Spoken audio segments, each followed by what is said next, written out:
Hi everyone, it is ChrisiEvie and Happy New Year. Today I want to talk to you about how to make New Year's goals. A few years ago I learned the difference between goals and resolutions. A goal is something you aspire to achieve. A resolution is something you stop doing. So I feel that it's easier to begin something new than to stop something that you've already started, like a bad habit. In my experience, setting a goal has always been a better way of approaching the new year. I believe God is all about goals as well. I don't think He wants us to resolve to stop doing something. I think He would rather us make a goal to achieve something new. And in so doing, we turn away from the thing that we didn't want to do in the first place. So I just want to talk a little bit about goals. If you are anything like I was, you currently do not make goals. A lot of people don't see the need in it. A lot of people don't really know how to approach them. You may not realize that as a young child or teenager, goals are also for you. You may understand the concept of them, but you may not know how to work them out in your own life. And because of these things, your life may feel more overwhelming than it actually is. And you may feel very depressed or uncertain about the future that you could have. I'll tell you that today, after understanding the whole idea of goals and beginning to set some myself, that I would never ever approach a new year without having some. It has given me a sense of accomplishment, and I have been able to see how God really cares about my desires and the things that I would like to achieve because He helps me to achieve them. I've also learned that having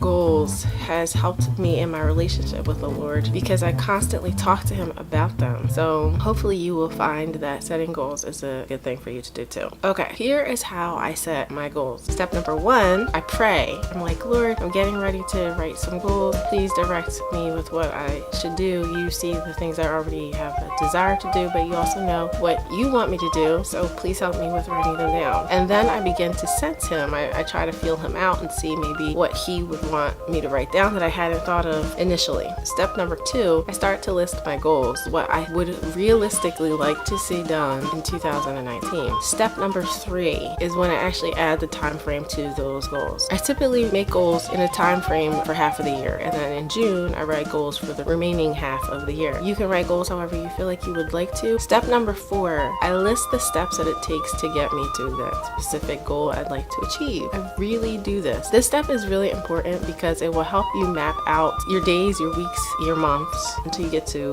whatever your time frame is. For me, it would be half of a year. Do your best with the help of the Lord to write as many steps per goal that you need to kind of help you get a sense of idea of what your year is going to look like. Step number 5, keep your list in your wallet or someplace special, safe. Keep them in your back pocket, keep them in your car. Since I do mine on my phone a lot of times, it's saved in my phone. Step number 6, I pray over the list once I feel like I'm done with it. Ask the Lord's blessing on it, ask Him to direct me and lead me in it, and then stay open to however He wants to accomplish those things in my life. God has ways of transforming your life to help it to be more full and more vibrant, and to be open to that type of change is what you need because He has the best plans in store for our lives. I'm really learning that. Step number 7 is every now and then just look at your goals list. You'd be surprised at how many things actually get done that you wrote down. You'll be really encouraged and can encourage somebody else. So, a couple interesting thoughts concerning goals I'll say right now real quick. 50% of people who actually write down their goals are more likely to achieve their goals than people who just keep a mental list in their head just by writing them. Now, the study says that the reason why is because your right brain, which is the creative side of your brain, and your left brain, which is the more logical academic side of your brain, connect. And it sends electrical impulses through your body and into your subconscious that says, I not only have imagined this in my head, but I've actually taken time to write it out. This must be done. And it becomes a zeroed in focused